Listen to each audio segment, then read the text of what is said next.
mga estudyante na naghaharutan sa escalator at dahil sa sobrang gulo nila, ang isa nilang kasamahan ay na out of balance at nahulog. Sa kanyang pagkahulog, kami rin ay nadamay sa pagkahulog. Hindi po nila alam ang gagawin dahil may mga na-injure. Ano po ba ang mga dapat gawin sa kanila lalo na't mga minors pa lang sila? At upang sagutin po ang katanungang legal na yan, nandito po ang panauhing abogado natin ngayong hapon, si Attorney Mickey Celes. Or Celes? Okay. Attorney Mickey, good afternoon to you. This is Attorney Dot with Maani Rentoy. Again, welcome po to Serbisyong Bayanihan. Attorney Mickey? Yes, good afternoon, Attorney Dot at Miss Annie. Salamat po ulit sa pag-imbita sa akin dito sa May Serbisyong Bayan. Okay. Yes po. Go ahead. Okay, no? So, doon sa eksena at doon sa tanong na ibinigay sa atin kanina, no? Malinaw po na mga minors pa po ito, no? At siguro may konting mga bagay lang tayo na dapat alamin, no? Kung bakit ba nasa mall tong mga batang to, no? Sa ganitong oras, no? Hindi naman sila naka-uniforme, pero mukha silang siguro mga high school or college students na to. Tandaan po natin, no? Na itong mga minor na to, ibig sabihin po ay below 18 years old po sila, no? Ay kung sakali po sila po ay magkaroon ng aksidente o maka-damage po dahil po sa kanilang mga kagagawan, ay maaari pong maging liable po ay hindi po sila directly, no? Kundi yung kanila pong mga magulang bilang parte po ito ng principle ng parental responsibility po nila. At yun nga po, gusto ko pong malaman kung bakit nga po ba sila kasi nasa mall, no? Importanteng tanong po ito, meron kayang school activity doon or talagang pumunta lang po sila pagkatapos ng halimbawa ng school po nila? Importanteng tanong po ito kasi halimbawa po ay may school activity po ito ay maaari pong, ang una pong maging liable po ay ang eskwelahan, no? Ayon po ito sa prinsipyo ng kumbaga loco parentis, no? Dahil habang nasa eskwelahan po or sa isang school activity yung mga bata, ang magiging liable po dito para po sa mga maaring may sakuna or damage na mangyari or pinsalang magawa yung mga estudyante ay yung kanila pong eskwelahan bilang sila po ang tumatayong magulang habang sila po ay nasa control po or nasa isang school activity. So para lang po malinaw, tandaan po natin na kahit po maka-aksidente po itong mga kabataan, whether itong sa escalator po or sa anuman pong sitwasyon, ay dahil malinaw naman po na sila po ay below 18 dito, kung sila po ay below 15 years old, sila po ay exempted from criminal liability.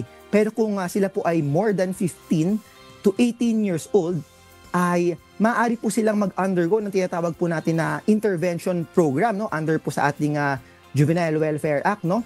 At kung sila po ay 15 to 18 at kung kunyari yung ginawa po nila ay maaring mapatunayan na may discernment or talagang may pagsasadya po sa ginawa po nilang aksidente at kumbaga kung pinagplanuhan, may establish po yun, ay maaari po silang maging liable for criminally dito sa pangyayari.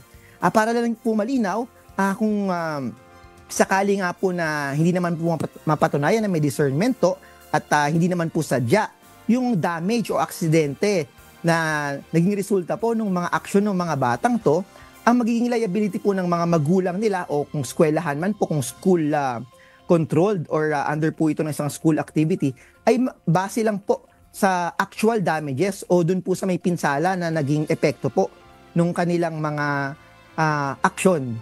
So ayun po, Miss Attorney Dot at Miss Annie, no? Ayun. So lalabas sa Attorney Dot. Doon sa edad, titingnan. Kung 15 anyos, pababa, exempted, yung binabanggit niyo, attorney, and then yung pataas, yes, tama po. Liable yung school o kaya yung magulang. 15 to 18. Opo, pag 15 to 18 po, depende po yan kung may establish po natin na they acted with discernment. Depende po yan sa action. Pero dito po sa escalator, talagang harutan to, aksidente lang po talaga to. Kumbaga, kasi bata pa, magaslaw po minsan, hindi po natin maawat.